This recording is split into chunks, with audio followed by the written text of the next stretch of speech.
RTGA, mieux qu'une chaîne, un monde. RTGA, mieux qu'une chaîne. Numéro de sport sur l'RTGA. Bonsoir messieurs, bonsoir mesdames et merci de nous rester fidèles au programme de la télé de groupe L'Avenir. On débute cette édition avec du football, la Ligue des champions africaine de la CAF avec cet entame marqué de la formation du football club Saint-Éloi Lupopo devant les Mamelodi Sundowns à mention de la première journée de la Ligue des champions africaine de la CAF avec cette belle victoire également de Mamelodi sur le score de 3 buts contre 1 pour le compte de la première journée de cette compétition. Pourtant, Kachala Wanet avait donc permis au Lupa d'égaliser un peu avant la mi-temps, avant que les Brésiliens, fort également de leur expérience, ont donc tout renversé à la deuxième période.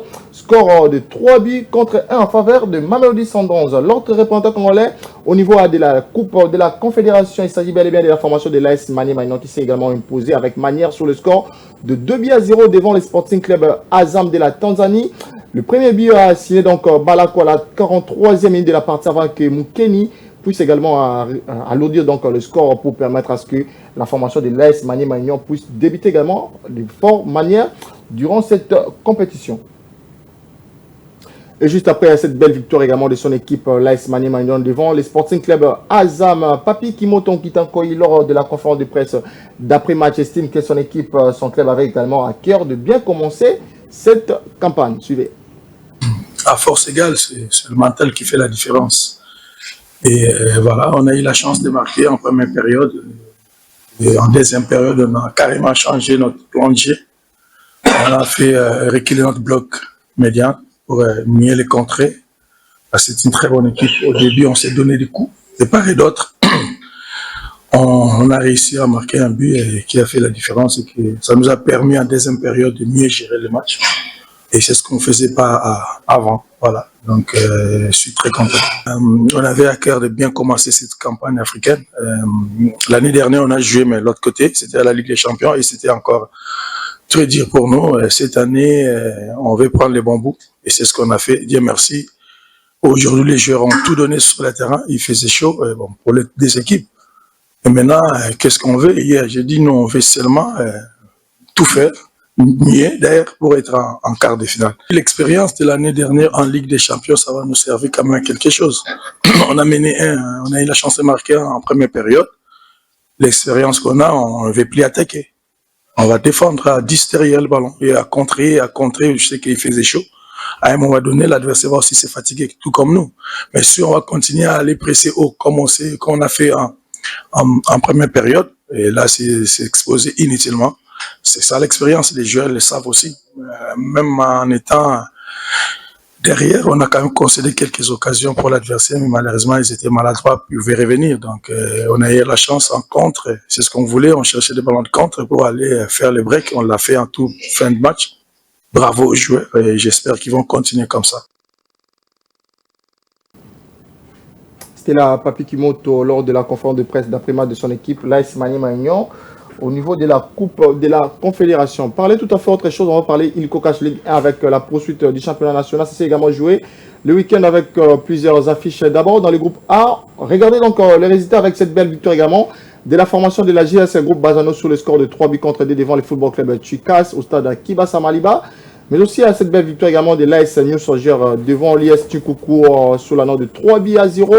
Et dans le groupe B au stade Père Raphaël de la Quétule, victoire également du football club Moké devant l'AS Dauphinois sur la note d'1-0. Cette belle victoire également lors du derby de René Lossé Renaissance du Congo qui s'est également imposé devant le football club Renaissance du Congo sur le score de 2 buts contre 1 avec cette belle victoire également dans le groupe B. Ça s'est donc joué le dimanche 23 novembre au stade Kamalonde du Tupuisa Mazembe dans le groupe A. Regardez également les résultats avec cette belle victoire également du Tupuisa Mazembe devant le football club Blessing sur le score de 2-0 avec un but également de la pépite Faverdi Bongeli toujours dans le groupe A au stade Kibasa Maliba. Belle victoire également de Sa Majesté Sangabalende devant le football club Tanganyika sur la note d'1-0. Ça s'est également joué cet après-midi au niveau du stade de Marty de la Pentecôte avec cette belle victoire également de l'Étoile d'équipe en déplacement devant New Jack, mais aussi la belle victoire de la formation des Aigles du Congo devant le football club Céleste sur la note d'1-0 avec l'unique réalisation portée Kiko Mamujinga à la 65e minute de la partie.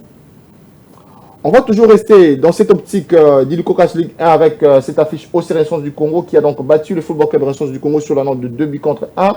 lors de ces premiers actes. Vous allez donc suivre ces reportages que nous propose donc Passia Bangou. L'OC Renaissance du Congo a battu le Football Club Renaissance du Congo 2-1 lors du tout premier derby des Renaissances samedi 22 novembre 2025 au stade Tata Raphaël de Kinshasa dans les cadres de la 8e journée ILCOCASH Ligue 1. Avant la bataille sur l'aire de jeu, les deux camps se sont battus sur les gradins du stade Tata Raphaël durant plusieurs minutes avant que les calmes ne soient revenus.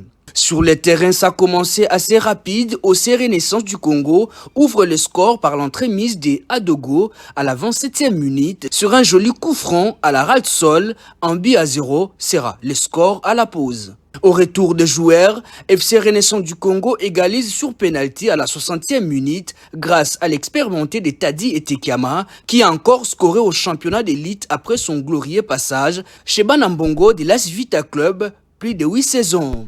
Le penalty, l'effet qui a offert la victoire à l'OC Renaissance du Congo, c'est l'ancien du Danklo Motema Pembe, Sem Mbali, qui s'en est chargé à la 77e minute pour libérer toute une nation orange. 2-1, le score final.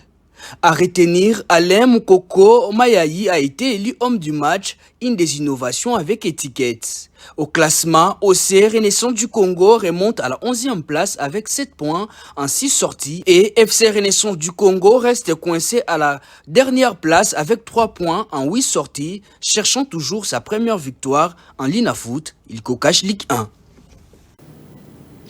Vous avez donc reconnu cette belle voix également des patients Bangou tout au long de ces derbies des Oranges entre les Football Club Renaissance du Congo face à l'OC Renaissance du Congo. Tout à fait autre chose, on va parler de cette formation, le Football Club Les Aigles du Congo qui a donc organisé les samedis 22 novembre dans les installations de son académie. Une cérémonie également marquante articulée autour de 2 temps forts.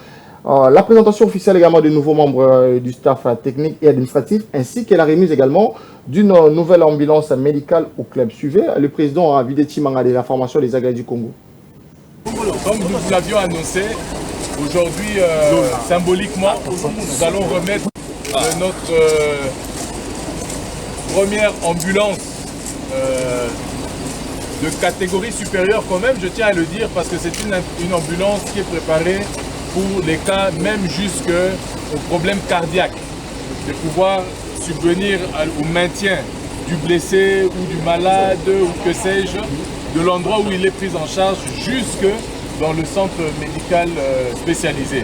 C'est comme ça que symboliquement, je vais remettre la clé de ce nouveau véhicule au docteur Chimanga, qui n'est pas mon oncle ni mon frère, mais qui a la chance d'avoir le même nom de famille que moi, le docteur Claudie Chimanga.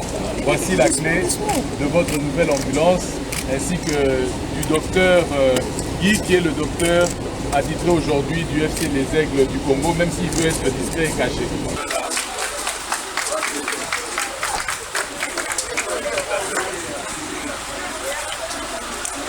Et le coach manager, directeur de la formation. Là, votre nouvelle voiture de fonction.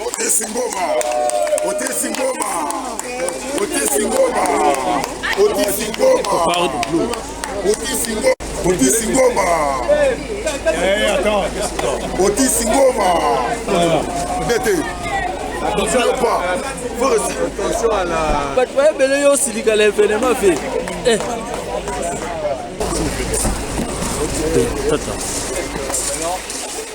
Les amis de la presse, en tout cas, merci de nous avoir accompagnés dans ce petit événement. Voilà, on va toujours rester dans cette optique de cette cérémonie de la formation des Aigles du Congo pour les nouveaux membres Otis Ngoma Kodier désormais, directeur de l'école de l'académie, mais aussi Belger Situatal, l'ancien secrétaire de la Fédération congolaise de football, a été donc présenté comme secrétaire général de la formation des Aigles du Congo. Amasa Dominico, coach assistant Elisa Benjamin, préparatrice plutôt, allais-je dire, physique venue de l'Afrique du Sud. Suivez les réactions tour à tour de ces 4 personnes citées. Et d'abord, je vous remercie beaucoup vraiment le président M. Chimanga pour l'occasion, l'opportunité qu'il m'a donnée. Okay. Donc, je suis vraiment content d'être ici avec les Aigles. Il faut aussi, je veux remercier le président de la section de football. Je veux remercier aussi le coach Sopira, parce qu'ils m'ont donné vraiment l'occasion pour venir ici, au Congo.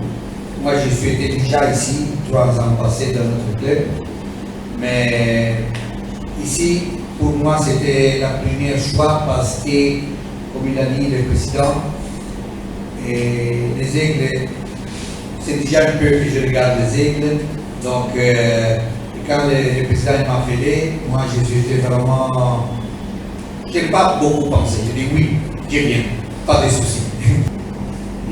Connaissant les aigles, nous avons les moyens, il nous faut juste rester concentrés sur nos objectifs sans regarder ce qui se passe à gauche, à droite. La preuve, c'est qu'en interne, après l'examen de tout ce qui fonctionne, le club a estimé qu'il était nécessaire de renforcer son fonctionnement par une équipe médicale de haute facture, un entraîneur assistant qui pourra apporter quelque chose au principal, un directeur de formation, bref, les aigles se construisent tous les jours, tout en restant haut et ambitieux. Et mondialement, le président Chimanga, pour sa vision, il m'a invité pour que je puisse apporter ma pierre à cette bâtisse, cette belle bâtisse, ce projet des équipes. Et c'est dans mon secteur, c'est l'administration. On va parler tout à fait autre chose dans cette édition. On va parler de ces championnats internationaux des judo à des jeunes francophones qui se tiendra sa deuxième édition ici à Kinshasa du 5 au 6 décembre prochain. Ici également d'une conférence de presse animée au stade Père Raphaël de la Quétule. Le président du comité d'organisation Nicolas Lianza Likwale a donc dévoilé les grandes lignes d'un rendez-vous déjà marqué également par la confirmation de plusieurs délégations. Un reportage qui est donc signé Martine Gotter. Suivez. C'est au cours d'une conférence de presse tenue samedi 22 novembre au stade Tata Raphaël que Nicolas Lianza Likwale, président du comité d'organisation de ce championnat international de judo dédié aux jeunes de pays francophones que Kinshasa va accueillir du 5 au 6 décembre 2025. Face à la presse, le numéro 1 du judo congolais a livré tous les contours liés à l'organisation de cette fête de la jeunesse. De manière simple, il s'agit d'un championnat international qui va réunir tous les jeunes des pays francophones du monde. Par jeunes, nous avons voulu, les organisateurs ont restreint l'âge à 21 ans. Donc, la première chose à retenir, c'est qu'il s'agira des athlètes de U21, comme on dit dans certaines disciplines. Ils ont décidé que entre deux jeux de la francophonie, il y a 3 années à l'intérieur. Et pendant les 3 ans, qu'il soit nécessaire de pouvoir remplir, combler ces années en organisant chaque année un championnat qui va accueillir une discipline haute. Plusieurs délégations se sont déjà annoncées positivement pour cette grande messe internationale du judo. Ce qui a justifié cette visite de site retenue pour l'événement, entouré des responsables de différentes fédérations sœurs, Maître Nicolas Lianza a été clair sur la participation de chaque discipline sportive invitée à la fête. Voilà ce qui donne la forme à ces festivals du sport francophone, a précisé Nicolas Lianza. Nul n'ignore que c'est dans le cadre de l'héritage des 9e Jeux de la francophonie qui a été organisé à Kinshasa. Et ces Jeux ont été une réussite totale et le milieu francophone est resté avec une image positive de la ville de Kinshasa ainsi que des différentes disciplines qui ont presté. Ici, de rappeler que cette deuxième édition atterrit au cœur de l'Afrique sous la bénédiction du premier sportif de la République démocratique du Congo, chef de l'État, Félix Antoine Tshisekedi Tshilombo. Et voilà, c'est par ici que nous mettons un terme à cette édition sportive. Merci messieurs, merci mesdames. Surtout, merci à Guillaume Kakonde, mais aussi à Gloire Kazali d'avoir réalisé cette édition. Merci aussi à l'assistance de Martine Ngoto. Entre-temps, les programmes continuent sur la RTGA. Restez-y. RTGA, mieux qu'une chaîne, un monde. RTGA.